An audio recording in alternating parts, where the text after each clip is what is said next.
जो हमेशा दूसरों की मदद करता है और हमेशा दूसरों के बारे में सोचता है, दिल का नेक होता है, छल कपट से हमेशा दूर रहता है, भगवान हमेशा उनके साथ रहते हैं।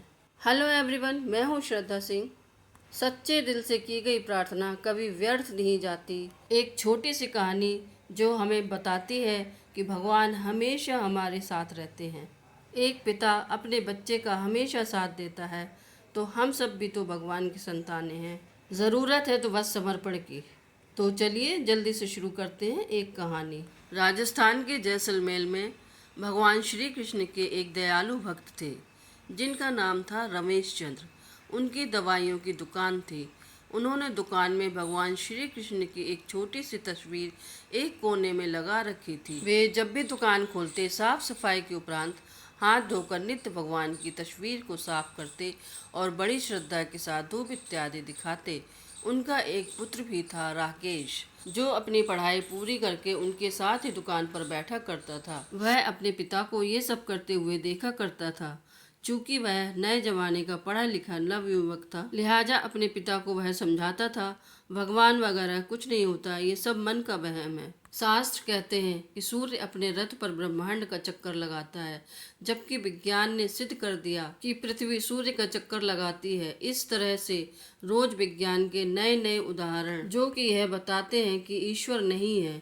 पिता उसको स्नेह भरी दृष्टि से देखते और मुस्कुराकर रह जाते। वह इस विषय पर कोई वितर्क नहीं करना चाहते थे।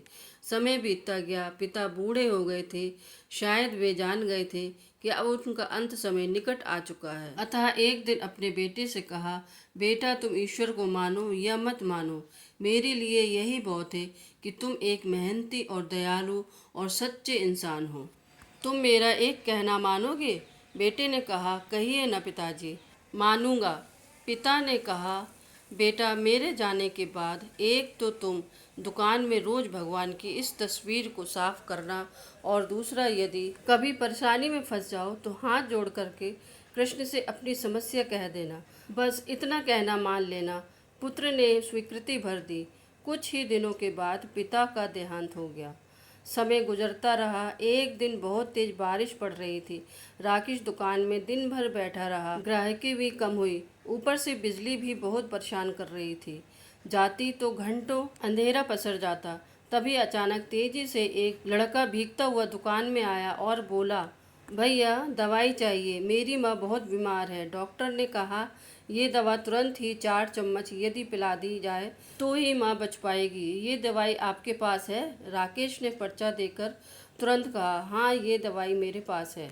लड़का बहुत खुश हुआ और कुछ ही सेकंड में पैसे देकर दवा लेकर चला गया। परंतु ये क्या, लड़के के जाने की थोड़ी ही देर बाद राकेश ने जैसे ही काउंटर पर निगाह डाली तो पसीने के मारे बुरा हाल था, क्योंकि थोड़ी देर पहले ही एक ग्राहक चूहे की दवाई की शीशी वापस करके गया। लाइट न होने की वजह से राकेश ने वो काउंटर पर ही रखी रहने दी कि लाइट आ जाएगी तो वापस सही जगह पर रख देगा। पर वो लड़का जो दवाई लेने आया था, वह अपनी शीशी की जगह चूहे मारने की दवाई ले गया। और लड़का पढ़ा लिखा भी नहीं लग रहा था।